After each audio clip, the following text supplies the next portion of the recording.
Parler avec vous donc sur le plan professionnel. Ouais. Donc vous, par rapport à à votre évolution dans le milieu de l'enseignement, donc ce que vous pouvez me dire par rapport à ça. D'abord, j'ai commencé par enseigner, dans 17 ans, l'allemand. Et ensuite, j'ai assuré donc la direction du lycée pendant 26 ans. Un quart de siècle, c'est pire qu'un chêne. Voilà, bon, au point de vue professionnel, ce que j'ai fait. Donc j'ai pris ma retraite en 2011, pouvant la prendre en 2010, mais j'ai fait une année de plus, comme ça. Voilà, un peu sollicité, taraudé, bon. Donc c'est assez simple en fin de compte. Donc ça, j'ai toujours été dans le même bahut.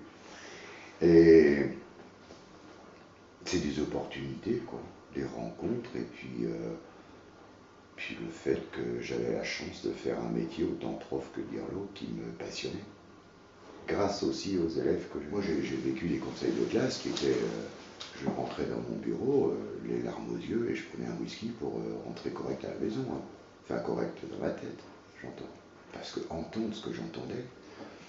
Alors c'est vrai que j'avais aussi énormément de profils de jeunes au fil des années. Des gamins qui foutaient rien à l'école, mais que je retrouve, qui ont 25, qui ont 30, qui ont 40 ans, qui sont insérés, qui ont réussi leur vie, pas obligatoirement scolairement. Et je me dis, n'oublions pas qu'on ne peut pas figer la vie d'un jeune à 17, 18, 19 ans. Parce qu'un jour, il y a plein de choses qui perturbent la vie d'un ado. Le plan familial, est-ce que vous pensez que vous avez réussi Familial? Oui. Il faudrait demander ça à ma femme et à mes gosses.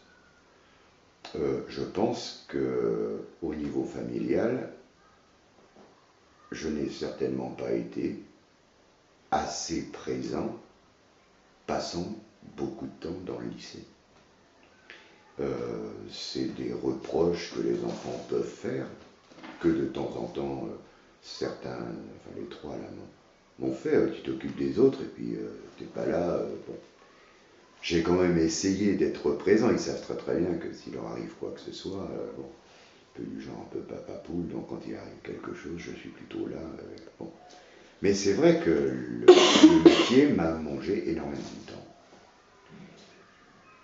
Si c'était à refaire, je recommencerais. Je signerais en fermant les yeux.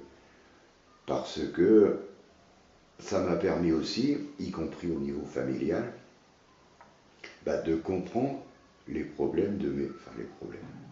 Oui, les problèmes et comportements de mes propres enfants. C'est pas parce qu'on est chef d'établissement qu'on n'a pas de problème à la maison. Moi, j'en ai trois. Je sais ce que c'était que le cannabis, hein, la bibine. C'est quelque chose qui existe. Et quand je disais ça à certains profs, oh, ça va, t'exagères. Non, j'exagérais pas. Je savais très très bien. Bon, j'ai été marqué, moi, c'est vrai, par la naissance de ma première. Bon, je pense que ça m'a... Je dis ça quand je parle de... Quand Girardot me demande de témoigner sur les parents qui ont des enfants handicapés, je pense que la présence de ma fille handicapée a certainement marqué ma vie familiale, professionnelle, d'une manière indélébile. Ça, c'est évident. Ça, c'est évident. Qu'est-ce que toute cette expérience professionnelle de l'enseignement, d'être directeur d'un lycée, a pu vous apporter pour vous? Ah la première des qualités, c'est l'humilité.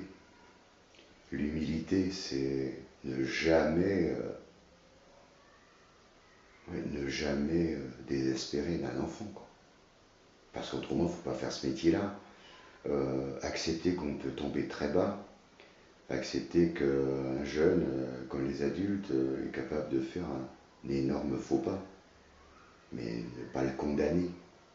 Être plutôt... quelquefois, on ne peut rien faire. Il y a des jeunes qui se mettent dans des situations qui sont dramatiques. Alors les juger en disant dehors je ne te reconnais plus, c'est très grave. Par contre, être impuissant quelquefois pour les aider, ouais. Et apprendre aussi à ne pas faire autre chose que ce pourquoi on est fait. C'est-à-dire, pas faire de la psychologie à 2 balles. Viens, je vais te sortir du pétrin. Quelquefois, on ne peut pas. Faire confiance aux gens. Même si on se fait...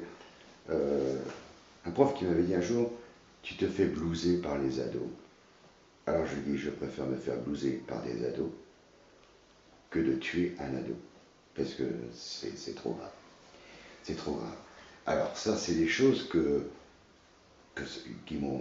Ouais, enfin, qui m'ont porté, quoi.